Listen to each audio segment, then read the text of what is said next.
Radio Namaste is brought to you by your host, the blue-collar goddess, Sarah Nash, and a small crew of guest personalities determined to amuse, entertain, and occasionally astonish you. And now, Radio Namaste, a different brand of enlightenment streaming live across this galaxy and probably a few more.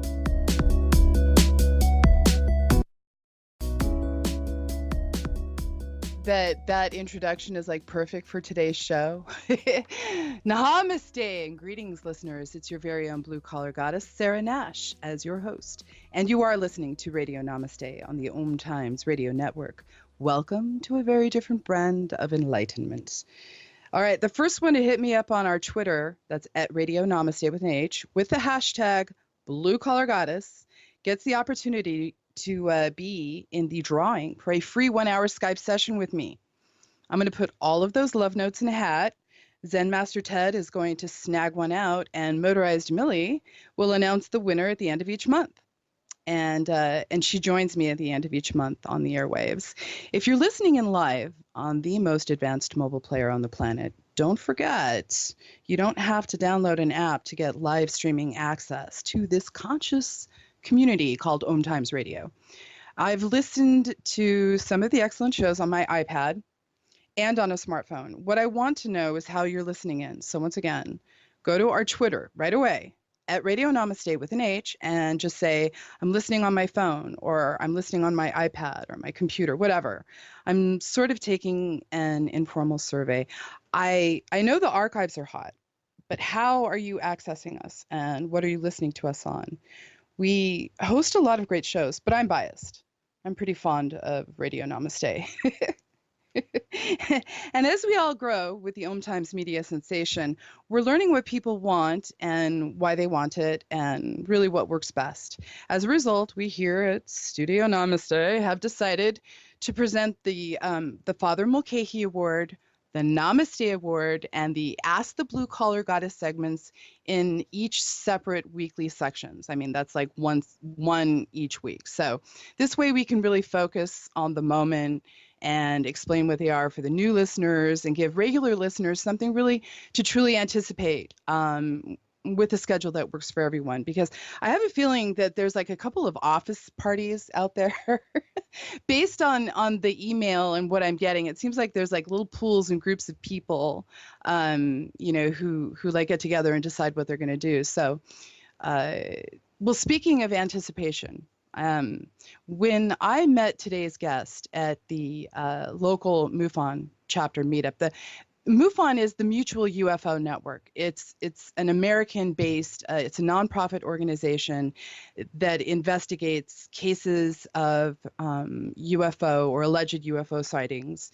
It's actually one of the oldest and the largest civilian UFO investigative organizations in the United States. It's very credible. There's actually quite a few retired military and police officers and what people that are essentially pretty rational and have a decent foundation. Like my guest today, she was the keynote speaker at this group meeting. And the first thing that struck me about her was that she wasn't your typical tinfoil hat, paranoid alien chaser. I mean, and also, if that description offends some of you, my apologies, but that's the case with nearly anything. The zealots tend to overshadow the serious and the stable. And, well, she's incredibly attractive. She's articulate and very intelligent. She's a very grounded woman, and she spent a great deal of time and effort in accumulating information for her foundation of belief and her studies. And like me, she tends to be mostly skeptical, but open to all the possibilities. And when I read her book, one of her books, she's got plenty of books, and you can go to her website, which is at saywardayre.com, or namaste with an h.com, and go to the Get the Goods or Amazon. Her books are available there, but I wasn't sure what to expect, but I wasn't disappointed. I was really enchanted. And being an editor and a writer for years and years, when I come across something that's an easy read and it's smooth and it's a very clear record, and her voice is really friendly. It's not preachy. You're going to love her voice too.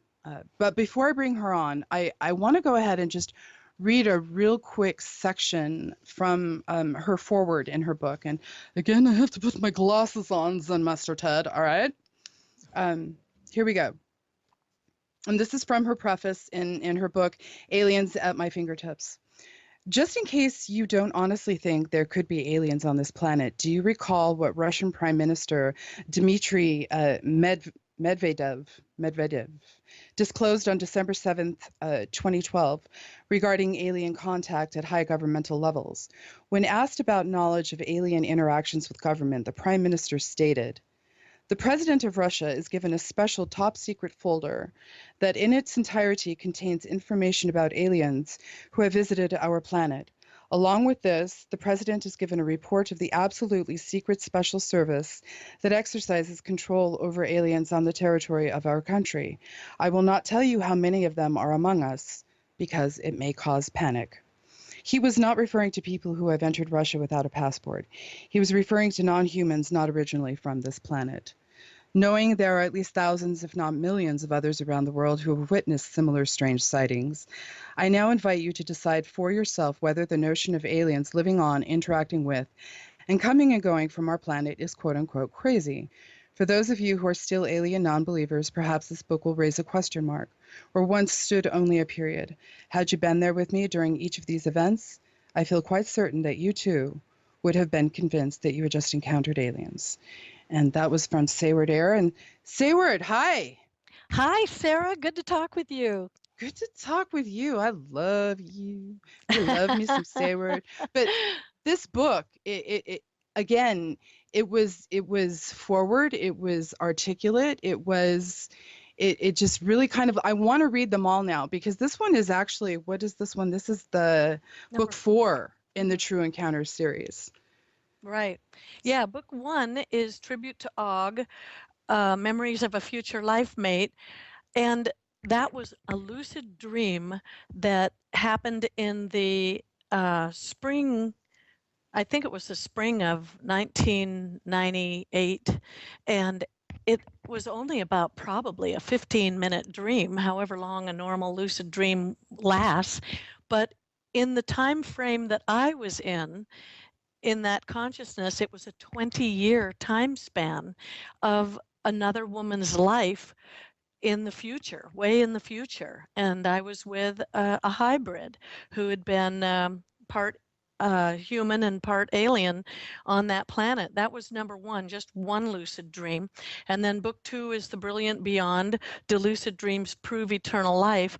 And that book is a compilation of many lucid dreams that go into the past. Some of them were in Greece, some of them were far into the future, some of them were out in the outer reaches of the galaxy. And then book 3 is Connected by Consciousness, Everything Communicates. And that is strange events that have happened to me throughout my life during the daytime, that, you know, where you hear voices or the trees talk to you or some strange things happen. And then book 4 was The Aliens at My Fingertips. Well, let's take a step back for just a moment, because you sound absolutely stark raving mad. Okay. That's perfectly normal to think that. Compatible insanity forever, sister. But give us a little bit of a background, because I meant to, and I apologize, I did not. But give us a little bit of a background about you. Tell us about you first, and explain to our vast listening public who you are and where you came from before you embarked on, you know, your path of discovery. Okay.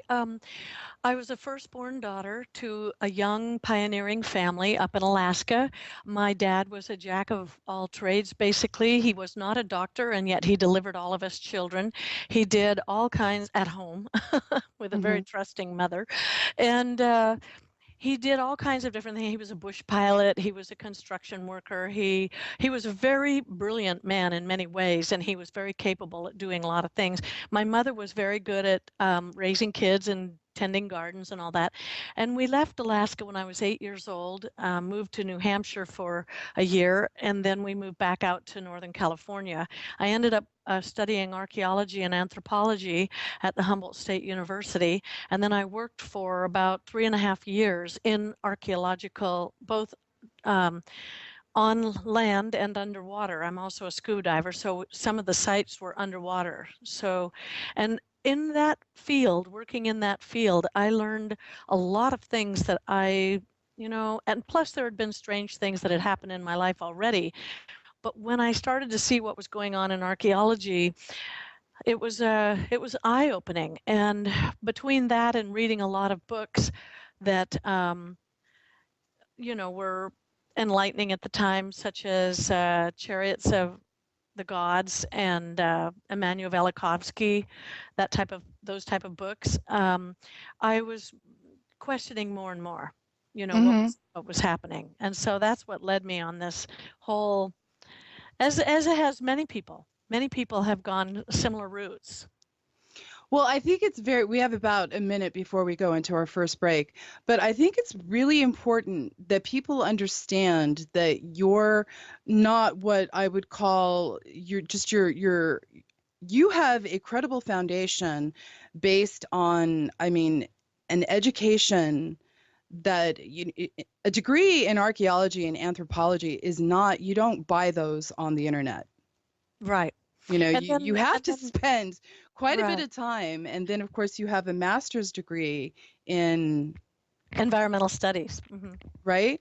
So, this is somebody, this is somebody who has spent time and has ambition and focus and drive. You would not.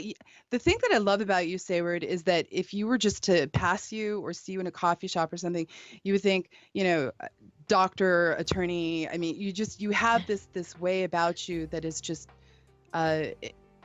Thank you. I want to. Very flattering. Again, I'm super skeptical, and that's what you and I have in common. And what we have in common with now is, I think, our sponsors are going to come online here, and we're going to hear some music in a second. It's there it is. Yeah, we'll get back on this when we get back. Okay. Feed your soul with waves of consciousness on OMTimes Radio. Circle of Hearts Radio is a sanctuary on the airwaves. Join me, Grandmother Elia, in the circle on Sunday, 2 p.m. Eastern, as I share information to both enlighten and nourish your soul. Host your show on IOM-FM, the radio network of OMTimes Media, one of the more recognized brand names in the conscious community, and is backed by the extensive marketing reach of OMTimes. Hosting a show on IOM-FM immediately connects you with our extensive dedicated community. OMTimes Magazine is one of the leading online content providers of positivity, wellness, and personal empowerment. A philanthropic organization, their net proceeds are funneled to support worldwide charity initiatives via Humanity Healing International. Through their commitment to creating community and providing conscious content, they aspire to uplift humanity on a global scale. OMTimes, co-creating a more conscious lifestyle. Hi, my name is Monica and I'm the host of Co-Creating Now. Give yourself an opportunity to connect with your all-knowing higher self and manifest joy, love, and peace together every Tuesday, 11 a.m. Eastern. Conscious media for conscious minds. OMTimes.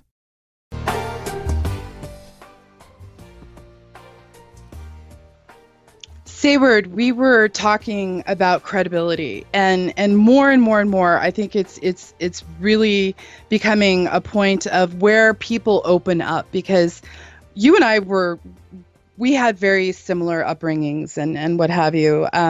I just don't have a lot of the credentials. I spent enough time in college that I should have like 6 or 7 master's degrees. Easy to do. Focus. But I think more and more it is becoming absolutely imperative for those of us who, like yourself, who have this foundation of credibility and education and rational thinking. See, and this is why it's more and more important for those of us to become open to the possibilities. So, well, what happened to you? What really led you to believe that consciousness is forever and that the Earth is being visited by aliens, ETs? Well, it really started when I was young. There were a lot of different things that happened when we were living out in the wilderness of Alaska.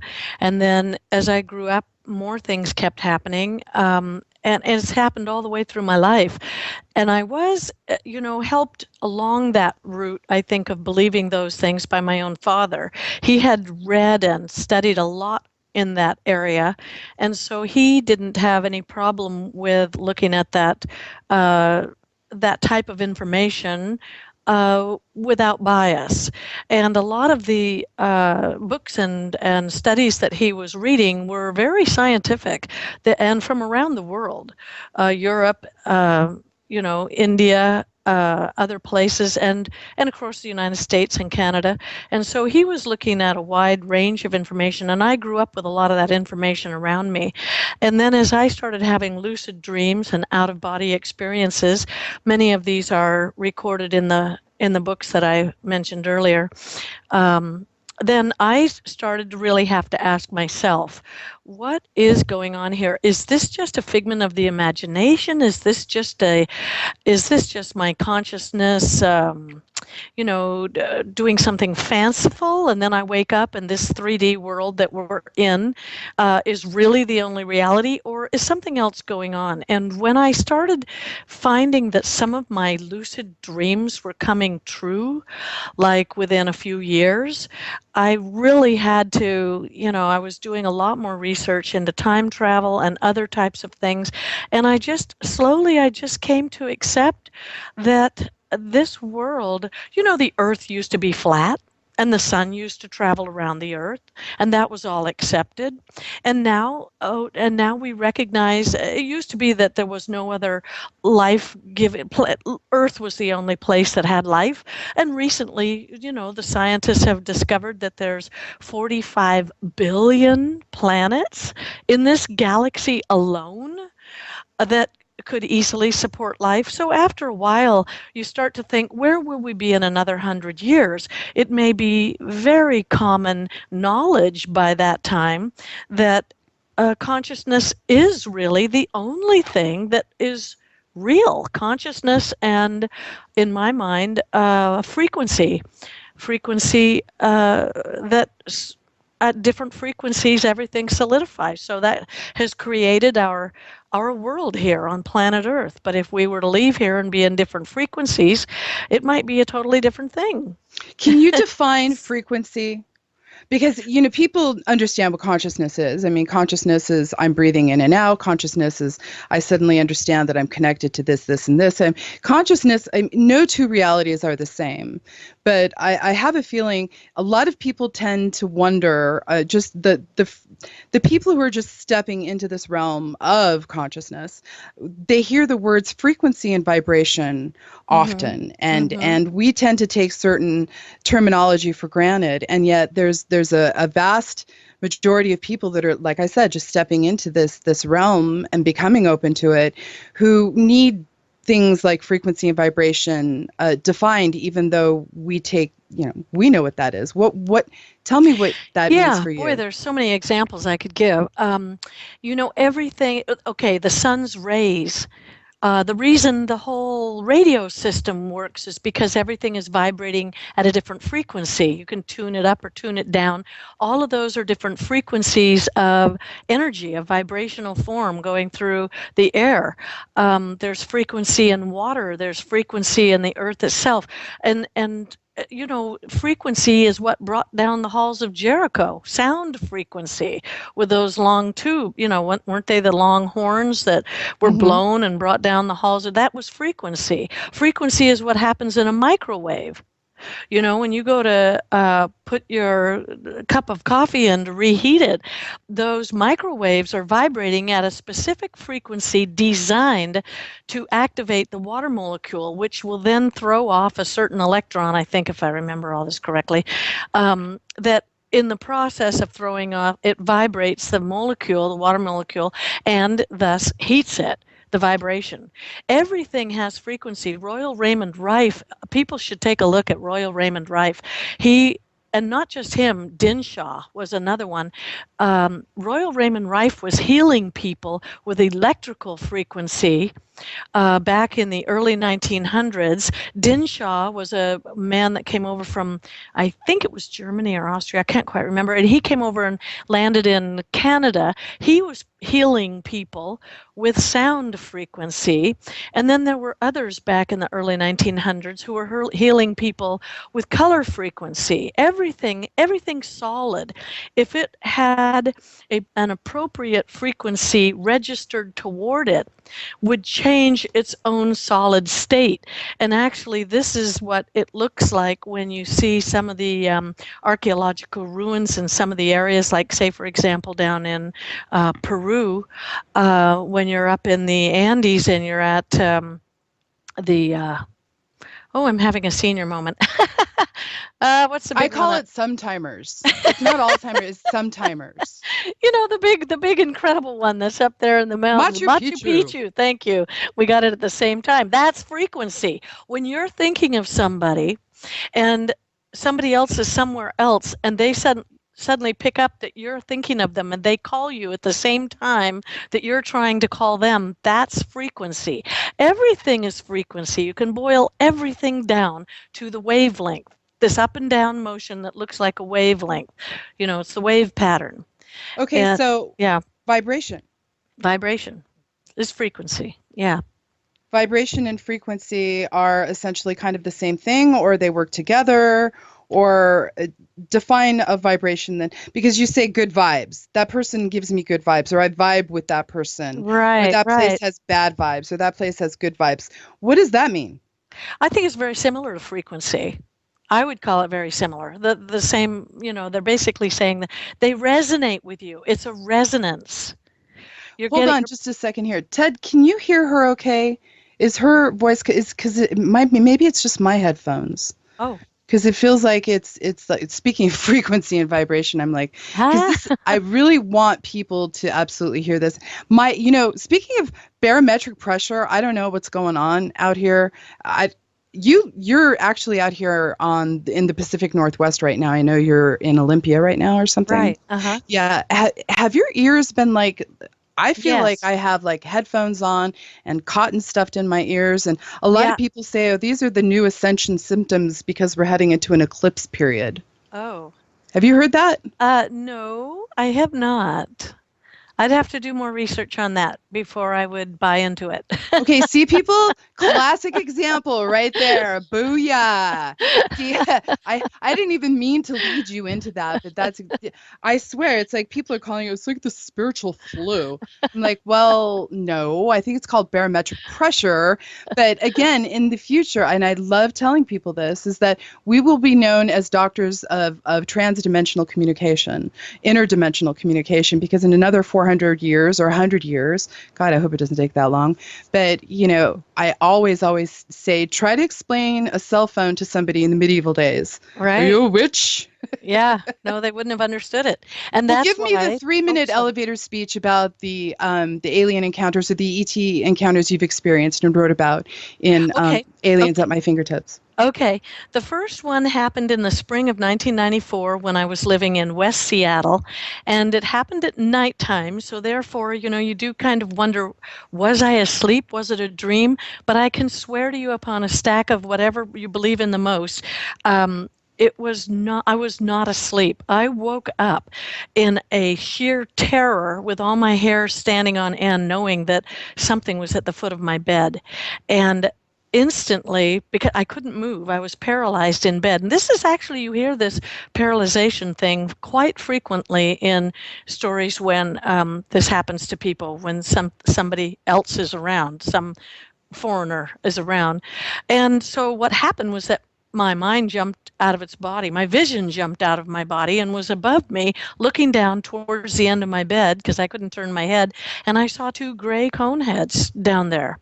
So that was the first one. And then back in the fall of 2010, there were 2 men at an Arco station where I was filling up with gas just north of Sacramento.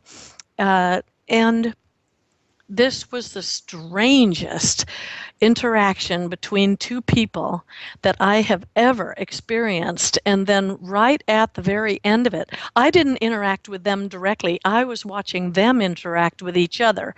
And I'm pretty well traveled, and I've seen a lot of different cultures. And I have never seen anything quite like this.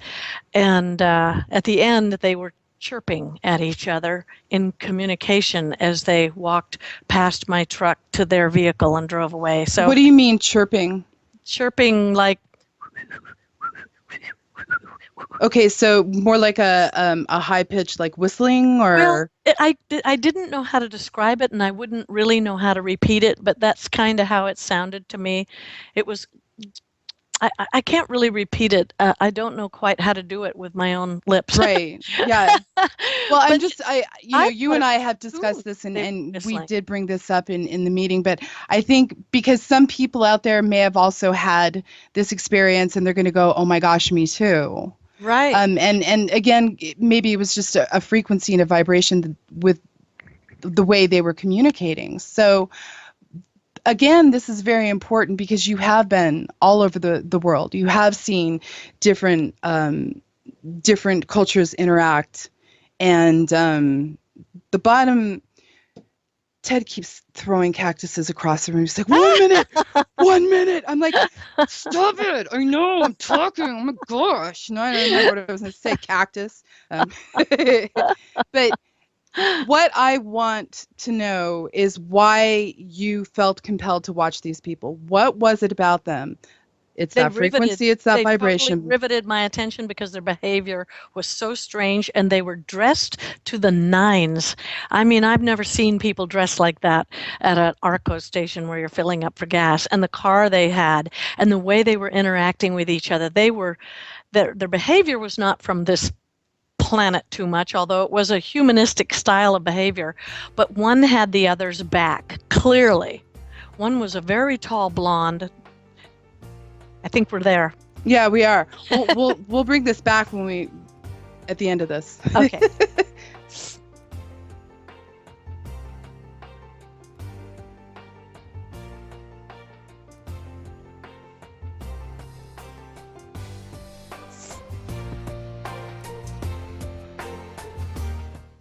A conscious lifestyle for a mindful life. OMTimes Radio. IOM FM. Join Elliot Jollish, the business therapist, each Tuesday at 5 p.m. Eastern for the Elliot Jollish Hour, as he interviews business experts on your behalf. And you're invited to email your business questions to questions@ecjgroup.com for answers, live, on air every Tuesday at 5 p.m. Eastern on the Elliot Jollish Hour. Being a radio host on IOM FM allows you to build your show on a rich platform with the power of the internet to fulfill your outreach goals and connect with a very specialized and global online audience, unlimited by time and distance. OMTimes Radio will provide you with web relevance, a recognizable conscious brand, and with the standard of excellence that has accompanied every single OMTimes endeavor. Host your show with OMTimes Radio Network. What if business could be fun? What if business is the adventure of living? What are you choosing? Where do you do business that makes it easier, more fun, or more joyful for you? We'd love to see where you do business. Connect with us on Instagram @JoyOfBusiness or Twitter @JoyOfBusiness, and share your pictures with hashtags BusinessDoneWhere and Joy of Business. Let's change the world with business. Hi, I'm Katrina Kavanagh, host of the I Am Wisdom radio show. I Am Wisdom is about the connection between mind work and energy work, spirituality, and living a wonderful life. Looking forward to sharing each Sunday, 5 p.m. Eastern Standard Time with you. Your conscious connection to a more mindful world. OMTimes Radio. IOM FM. Sayward, before we head forth, and you tell us what these people, or far foreigners, as I like to call them, look like, tell our listening audience where they can find you online. Oh, yes, my website is saywardayre.com, and that is spelled like Hayward, or as my mother used to call me when I was young, Wayward.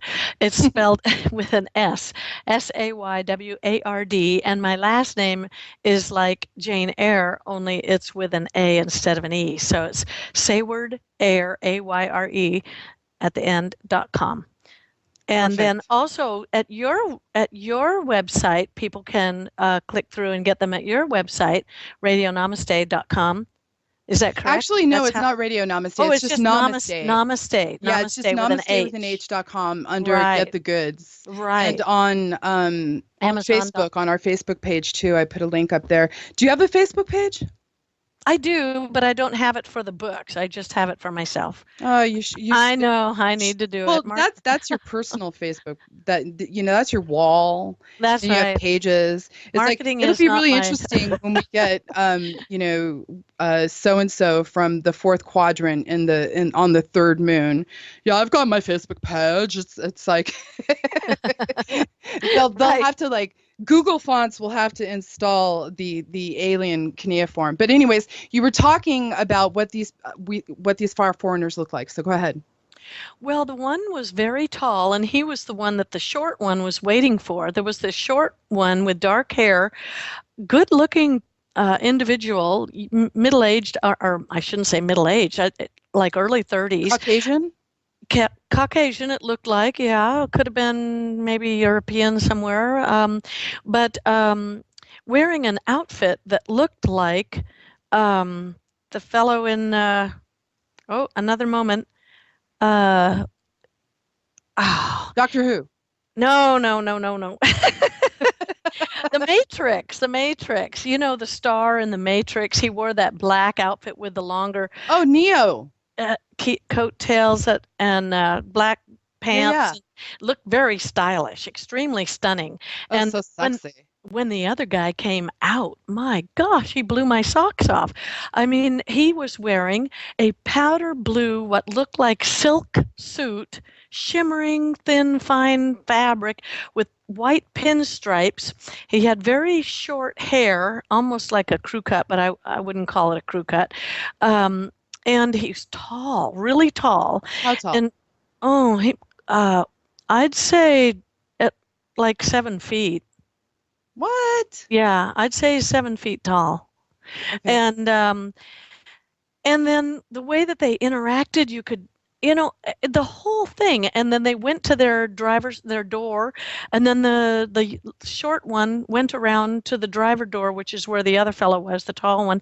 Before they were taking off the first time, they had a brief discussion. I'm standing there with my hand on the pump, into my gas tank, and I'm watching them. I'm like 12 feet away, and I can't hear a word they're saying, but I can see them, their profile, talking. Their lips are moving, and I can't hear a thing. Then the tall guy goes back inside, while the short one stands out and waits again and watches the door. They needed more Reese's Pieces. Yeah, when he came out finally, nothing. He had nothing in his hands.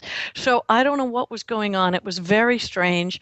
But when they finally passed by, they knew I had been watching them, and they would not look at me and would not make eye contact. But instead they were, and I knew when it dawned on me what they were saying. I mean, sometimes you just have those sudden insights. Oh, you bet. You can even have it with an animal. If you've hung around with a certain kind of animal for long enough, just by the way they look at you or their pose or that frequency again, you catch that knowledge suddenly, instantly. And I knew when they walked by for the last time and they were whistling, chirping, or whatever at each other. So it wasn't some weird circus act from Las Vegas. It wasn't No. some theatrical production. I mean, no. I knew that the one in the black suit, the short one, was telling the one in the tall suit, "Don't look to that girl at your left. She knows that we're different, and she's been watching us. Just don't look over there. We're going to go in the car, and we're going to be out of here real soon." It was like he was training this guy. He was exposing this guy to planet Earth. Here's how you do things. Here's how you buy gas, because obviously, I'm sure wherever they are, especially at 7 gas. feet tall, you're really going to stand out. Oh yeah. And, I mean, it's just. Like and that. how late was this? how late was it? Yeah, how late was it at night? You said it was. Oh, no, it was the middle of the day. It was like around 12:30 or 1 o'clock or something. It was the broad daylight, middle of the day. I don't know why I thought it was happening at night for some No, strange reason. no, not that one. Okay. And the next one was the two reptilians at the tram. Now, I don't know that they were reptilians, but boy, when they walked onto the deck at the base of the tram up there, which is already at I think it's already at I forget now how many thousand feet. It's a couple thousand feet up off the desert floor up there. And I was out on the deck, and when they stepped out on the deck and I saw them coming onto the deck, instantly my gut did a turn. And where were you again? And this is in Palm Springs. Okay. At the Palm Springs Aerial Tramway. Okay. And one thing that I have learned, I have done a lot of backpacking alone. I've done a lot of traveling around the world alone. And I've had my misencounters, you might say, with other people in various situations. And you have to listen to your body knowledge. Mm-hmm. And there is mental brain knowledge and there is body knowledge. And when my body does something like that, does a stomach churn like that, it knows something that my brain doesn't know. That's what they call that gut instinct, that visceral Right. reaction to. Right. Yeah. Right. And then these people proceeded to do the most curious behavior that looked like they were setting up themselves for a pounce. I mean, really, if they had been eagles or something else, you would have understood it. The way they hovered around, separate from each other, kind of flitting in nearer so that they could hear what I was talking about with this other bicyclist who was up there at the top. And there were only two of us out there on that whole side of the deck. Mm-hmm. And then finally the bicyclist left. It was time for him. He had a wife back down. It was going to take him, like over half an hour, probably an hour to get home. And he had to head back down the hill. And directly, the minute he walked off the deck and took his bike and headed out the door, these people came over just as I was starting to stand up, and a chill came over me, and again my hair stood up, and they started, the first thing out of his mouth, I mean, and of course he looked like a reptilian almost in his face. He had a very reptilian looking face, like a lizard or something almost in a human form, and very pointed chin, very pointed nose, very beady eyes. And the woman he was with looked like kind of a serpent, a snakish kind of figure. She was she was Asian, but she had this look in her. Oh, God, it was freaky. And the first thing he said was, "So why don't you like corporations?" He didn't say, "Hello, we're visiting here from somewhere."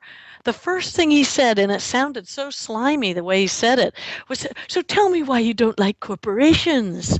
It was like very scary. I thought, oh God, he's going to eat me. He's just going to unhinge his jaw, and he's Exactly. going to. And the thing is Sayward, you're kind of a petite a woman, anyways, and although you could probably be related to Mighty Mouse, you're probably very strong, but what happened then? Well, I could tell that they were putting some kind of spell over me because I could actually feel it.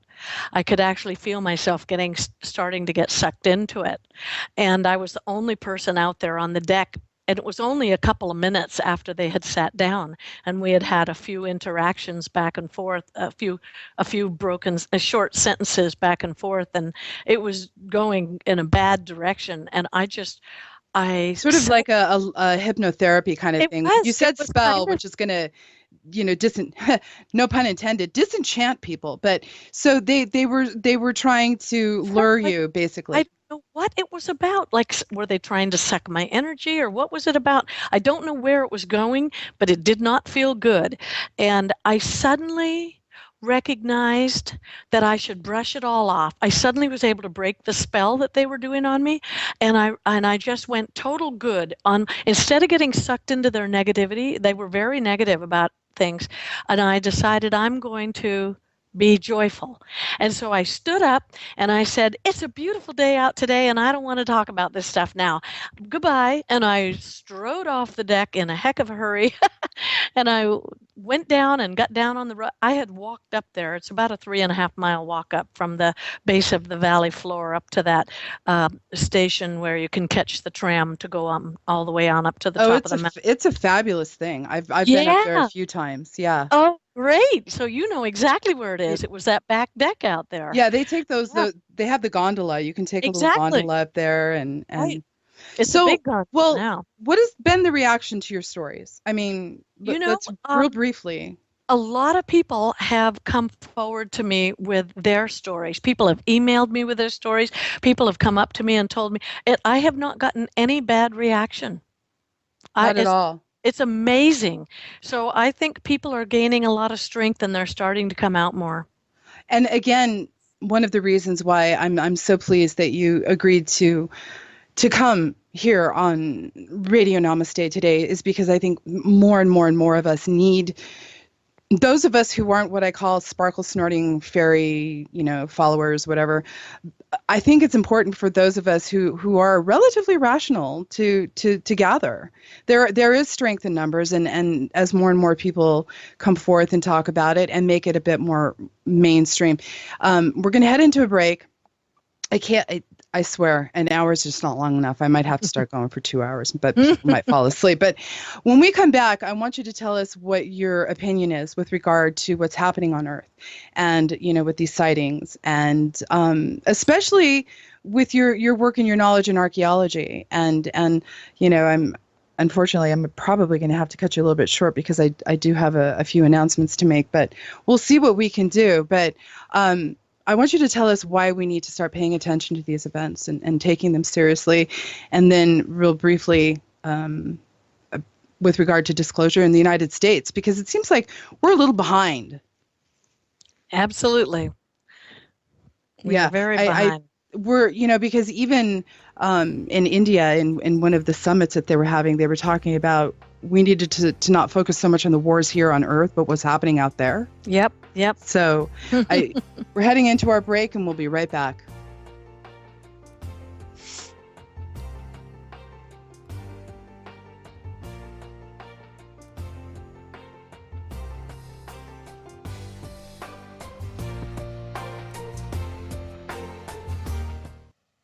The Real Conscious Connection.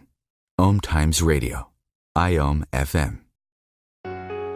Circle of Hearts Radio is a sanctuary on the airwaves. Join me, Grandmother Alaya, in the circle on Sunday 2 p.m. Eastern as I share information to both enlighten and nourish your soul.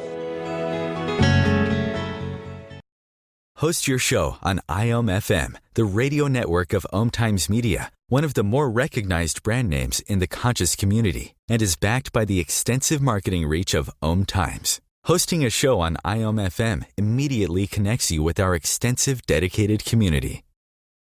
Are you trying to get from point A to point B and need a little advice? Connect with the counselors at OMTimes Advisors. Whether you're looking for a life coach or a spiritual intuitive, the advisors participating at advisors.omtimes.com were carefully chosen based on their gifts, skills, and professionalism. OMTimes Advisors, connecting you with the best advisors in the business. Hi, this is Sylvia Henderson, intuitive life coach and energy healer. Are you ready to elevate and rise way above your normal? Be sure to listen to my show, Intuitive Transformations, on OMTimes Radio, Sunday evenings at 9 p.m. Eastern. Get the inspiration you need to transform your life. The cutting edge of conscious radio. OMTimes Radio. IOM FM. I wish that I could take my last 15 minutes and make it a football 15 minutes. It's like 2.5 hours later. Real quickly, I want you to tell us something that you've seen as an archaeologist. Okay, let me tell you what, I haven't seen these with my own eyeballs, but there are pictures of them all over the internet. Over in Egypt, there are these pictures that are reliefs and that have been sculpted into the interior of a pyramid, and it's up high, very high, and it's got pictures of a helicopter, a war plane, and a couple other things that look very advanced for way back then. And I saw things when I was at Machu Picchu and also at other sites, ways that the rocks have been formed, the huge stones. I mean, we're talking hundreds of tons, some of these stones, and yet the surface on them, this was not a pick and chisel kind of, or chisel and hammer type of thing. These things had to have been floated, suspended from one mountainside where they were carved way across a valley and brought over to this other valley way up high on a hill over there. And, when you start looking at this stuff and you asking, what I'm saying is that technology, higher advanced technology, has been on this planet before. My suspicion is that it's come from off-world. I suspect that there have been numerous different, and this is so well substantiated. I mean, the literature, the research out there is so overwhelming on all of this that once you start looking at it, you cannot. Any rational person just has to go, wow, I guess, they've been coming here for a long time, not just one, many, many types. And now what I think is happening is that, and I think it's been happening for a long, long time, is that they maybe, each different major group has set up kind of their own religion in order to control the ones in their region, and religion is a very good way of controlling people, and also it affects their consciousness. I think that humans can be very highly conscious, much more highly conscious than what we probably are in present day form, due to I see them all the time, especially at Walmart. Yes, what is wrong with you people? Come on. But it's difficult to stay awake. A Rumi said, don't fall back asleep, stay awake, right? Right. And it's like, I know after even just, and I have had the corporate job. I have done the 9 to 5. I have, driven an hour to Cleveland to work at a corporate office and, right. and so forth and so on, and restaurants and what have you. I know at the end of the day, I'm exhausted. All right. Right. I'm exhausted. All I want to do is turn on the television. Yep. I hate laugh tracks, but I want my brain to go numb. Right. And there's power and control in that. There's big money in that.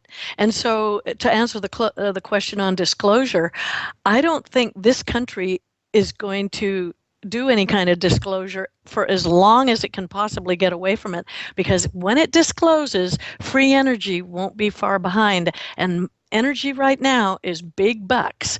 And it's also a thing about consciousness. Once we discover free energy and we learn about other things, they lose power, the ones in control. So they're not going to want to disclose. So in reality, they're the ones who are incredibly unconscious. Yes. They're the ones, that is the true definition of wicked and evil in my opinion. Absolutely. If those of us who were suffering, let's face it, there's enough resources here for everyone. That's right. There truly is. And if we maintain a sense of consciousness, and, we're frightened too, because we hear these stories about, there's all these television shows with regard to, you can only have a child. And if you have an extra child, you'll be an outcast. And but instead of like shoving it down their throats, and because you've got, Catholics and Mormons, have as many babies as you possibly can. Who cares about the woman, poor lady? And it's like, every sperm is sacred. And then there's like no balance. There's no balance, and God forbid you should make a choice of your own. So you don't think disclosure in the United States? Well, I think they're going to try and put it off as long as they can in this country, because this country, in my opinion, is no longer really free. I think it's quite controlled by some of these conglomerates or higher groups that are above. See, why don't you like corporations? Exactly. There you go. That's a good way to wrap it. Why don't you like corporations? You know what they said? Because they take care of you, they feed you, they clothe you. And the way he said it was just so slippery. Oh, Yeah, well, there could see. I believe that these biblical stories with these archetypes, the snakes and what have you, they're all just the mythology behind that has its foundation in that's some right. sort of reality. That's right. It Well, does. Sayward, I really appreciate you coming. We didn't have enough time. We really didn't. But Thank you for having me so much. I really one more time, tell people how they can find you. at your radio station, which is namaste.com, or on Amazon under Sayward Ayre, my name, and or saywardayre.com. Nope. That's right. That's Nothing else right. in there, just saywardayre.com. I'm interested in reading your book of poetry. Oh, thank you. I didn't, when I was sitting there looking through it all, I'm like, oh, look at this. It's like, I want one of each, one. Thank Well, you. I hope to have you back. Thank you. I'd love to. I know you're writing, real quickly, what are you working on now? I have a series coming out called the Savvy Solo Senior Adventures series. Yeah. Savvy Solo Senior. Yeah. That's me. And then maybe in the future, it may be other people's stories too. That's fascinating. So people can write to you and tell you about their stories, right? Oh, absolutely. Sure. Oh, wow. Well, that's great. Hey, thanks. Thank you. I'm Sarah. delighted with you, and you and I will be talking soon. And you're welcome to hang out and listen in, or you can head off into the great wild blue yonder and continue with your series. But I want to express some gratitude to our sponsor, Alchemy Stones from alchemystone.com. That's no S. alchemystone.com, for the wonderful selection of incredible art to give to the recipients of the Namaste Award. If any of our listeners are looking for a special gift for mom, especially for Mother's Day, you don't have to look any further. You can get your mom a rock. Mention Radio Namaste when you order, and you'll get free shipping in the continental United States. And all of our overseas listeners will get a 15% discount. And if you just want to come out of the closet as a far foreigner and just say, hey, listen, this is the planet I'm from, we'll give you one for free. You just have to come over and visit us and give us proof. Well, speaking of things to get mom, the guys at SavannahSpirit.com. That's Savannah, SIVANA, spirit.com. Sent me a couple of goodies for a new and improved ravishing review section. We were talking about doing book reviews and allowing other people to send in their stuff, and I'll give them a shout out because evidently I'm quite a guinea pig. Anyways, I'm going to have these guys live at the end of the month when I have Millie on, but I'm a believer. They sent me a T-shirt. It's a long sleeve T-shirt. I put a picture up on my my Facebook page at Radio Namaste, and they don't know how long I've looked for something like this, and it's supremely high quality. It's super soft. It's sexy. It's clingy. It fit perfectly. I mean, I'm 5'9". I weigh 185 pounds on a really good day if I'm like naked and not dripping wet.